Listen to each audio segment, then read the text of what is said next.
आज नाग पंचमी का पर्व है। इस दिन महिलाएं नाग देवता को भाई मानकर पूजा करती हैं। ये पर्व हर साल सावन मास के शुक्ल पक्ष की पंचमी तिथि को पड़ता है। इस दिन महिलाएं व्रत भी रखती हैं और कथा श्रवण करती हैं। यदि कोई स्त्री किसी कारणवश यह व्रत नहीं रख पाती है तो कथा अवश्य सुनना चाहिए। कथा सुन लेने से भी व्रत का पूरा फल प्राप्त होता है। तो आइए सुनते हैं नाग पंचमी व्रत कथा। बहुत समय पहले की बात है। काशी के एक गांव में एक किसान रहता था। उसके 5 पुत्र थे। समय रहते उसने सभी पुत्रों का विवाह कर दिया। सबसे छोटे पुत्र की पत्नी बहुत रूपवती, दयालु और चरित्रवान भी थी, परंतु उसके मायके में कोई भाई नहीं था। इसीलिए जब सभी गोतनियों का भाई आते थे तो उसे अपना भाई न होने का एहसास होता था और मन ही मन कहती कि काश मेरा भी कोई भाई होता जो मेरे लिए भी बहुत सारा सौगात लेकर आता। एक दिन किसान के सबसे बड़ी बहू ने घर लिपने के लिए पीली मिट्टी लाने के लिए सभी बहुओं को साथ चलने के लिए कहा। तो सभी ने डलिया और खुरपी लेकर मटखान की ओर चल पड़ी और मिट्टी खोद ही रही थी कि तभी वहां एक नाग नजर आया, जिसे देखते ही बड़ी बहू ने खुरपी से मारने की कोशिश करने लगी। पर सबसे छोटी बहू ने उसे नाग को मारने से रोक दिया और बोली, दीदी, हमें किसी निरपराध की हत्या नहीं करनी चाहिए। और फिर नाग मटखान के एक तरफ जाकर बैठ गया। तब छोटी बहू ने नाग से बोली, भैया, आप यहां थोड़ी देर रुकिएगा, मैं आपके लिए दूध लेकर आती हूं। नाग ने भैया शब्द सुनकर बहुत प्रसन्न हुआ और सहमति में सिर हिला दी। फिर छोटी बहू ने घर जाकर झट से नाग देवता के लिए दूध लेकर आई और नाग देवता को पिलाते हुए बोली, भैया, क्या आप मेरे भाई बनना पसंद करेंगे, क्योंकि मेरा कोई भाई नहीं है। तब नाग देवता प्रकट होकर बोले, हाँ बहन, क्यों नहीं, केवल भाई ही नहीं बनूंगा बल्कि भाई का फर्ज भी निभाऊंगा। यह सब होते देख छोटी बहू को बहुत प्रसन्नता हुई और नाग देवता को प्रणाम की और फिर अपने घर वापस लौट आई। कुछ समय बीत गए। उधर नाग प्रतिदिन रात्रि में आकर अपनी बहन को खिड़की से देखकर चला जाता और यह महसूस करता कि मेरी बहन का आर्थिक स्थिति कुछ ठीक नहीं है, पर सोचता कि आखिर मैं इसकी मदद करूं भी तो कैसे करूं। तभी उसे कुछ दिमाग में आया और मन ही मन प्रसन्न हुआ और सुबह होने का इंतजार करने लगा। सुबह होते ही वह मनुष्य का रूप धारण करके उसके घर पहुंच गया और बोला कि मैं अपनी बहन को विदा कराने आया हूं, इसलिए आप लोग कृपा कर मेरी बहन को मेरे साथ जाने की आज्ञा दीजिए।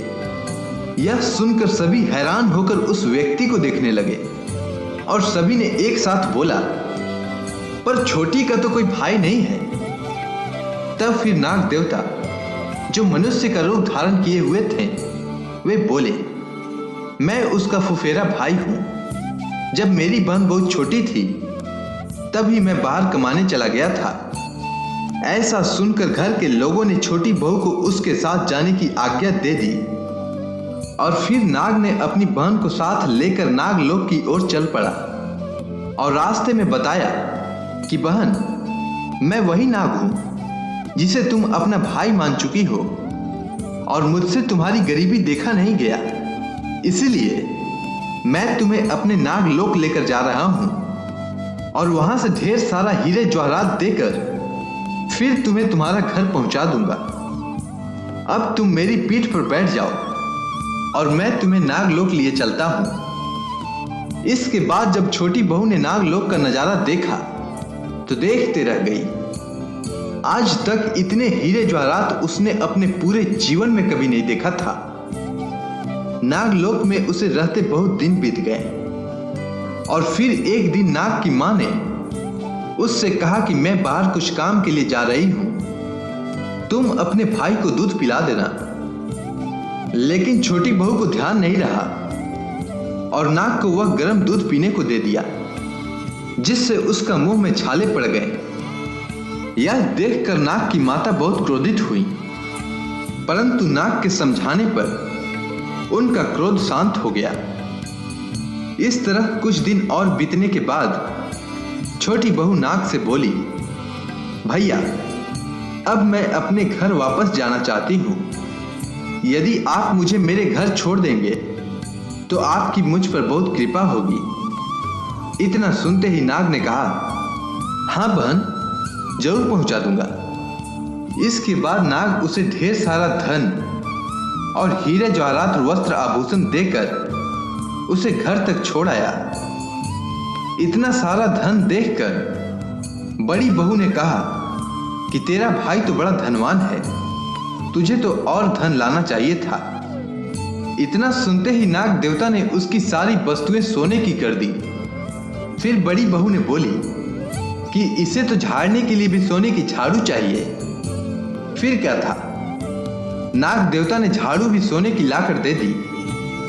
नाग ने छोटी बहू को हीरे मोती से जड़ा एक अद्भुत हार भी उपहार में दे दिया, जिसकी चर्चा उस राज्य की रानी तक भी पहुंच गई। और वह राजा से बोली कि हमारे राज्य में किसान के छोटी बहू के पास एक हार है जो मुझे किसी भी कीमत पर चाहिए। राजा ने तभी मंत्री को आदेश दिया कि अति शीघ्र उस हार को हमारे सामने उपस्थित करो। मंत्री किसान के घर जाकर बोला कि आपकी छोटी बहू का हार रानी ने राजमहल में देखने के लिए मांगा है। किसान ने डर के मारे छोटी बहू का हार मांगकर तुरंत मंत्री को सौंप दिया। यह बात छोटी बहू को अच्छी नहीं लगी और उसने अपने भाई नाग का स्मरण किया। तभी वहां नाग देवता प्रकट हुए।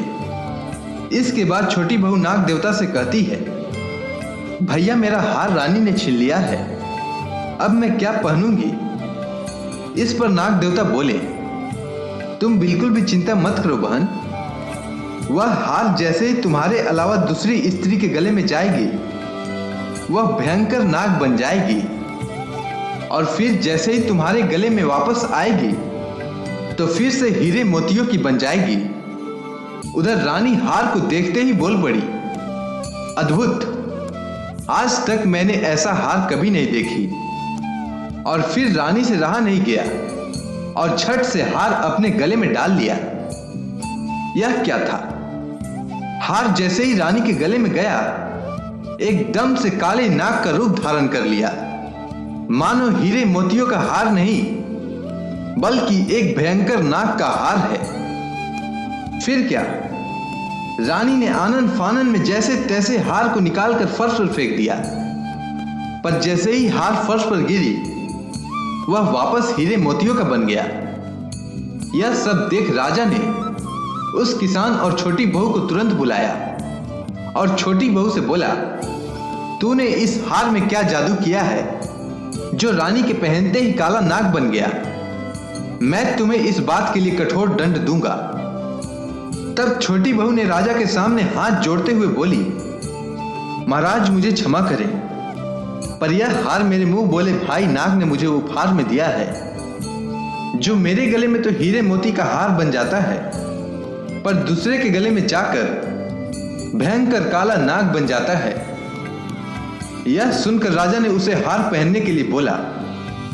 फिर इसके बाद छोटी बहू ने उस हार को अपने गले में पहन लिया।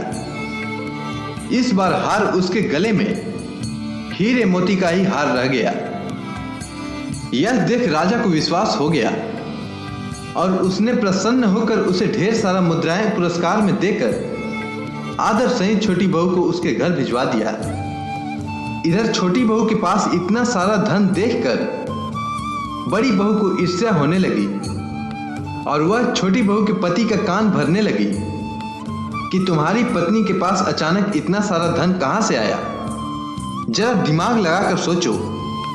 यह सुनकर छोटी बहू के पति ने अपनी पत्नी से पूछा, सच सच बताओ, तुम्हारे पास इतना सारा धन कहां से आया? और वह व्यक्ति तुम्हारा कौन लगता है जो इतना सारा धन देकर तुम्हें यहां तक छोड़ गया? यह सब बातें नाग देवता सुन रहे थे और नाग देवता अपनी मुंह बोली बहन को फंसता हुआ देखकर साक्षात प्रकट होकर बोले, खबरदार, जो कोई भी मेरी बहन के आचरण पर शक करेगा मैं उसे जीवित नहीं छोड़ूंगा।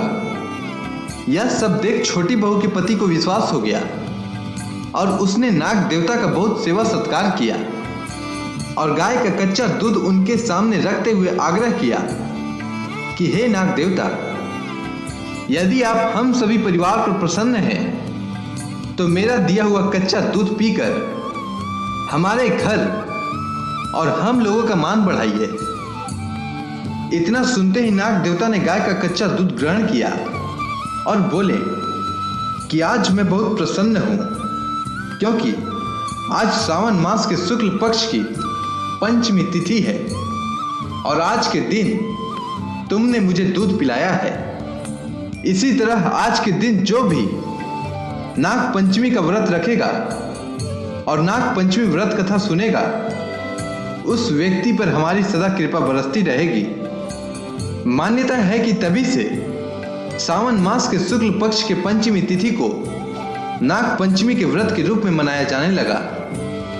अगर आपको यह कथा अच्छी लगी हो तो कमेंट सेक्शन में जय नाग देवता लिखना ना भूलें।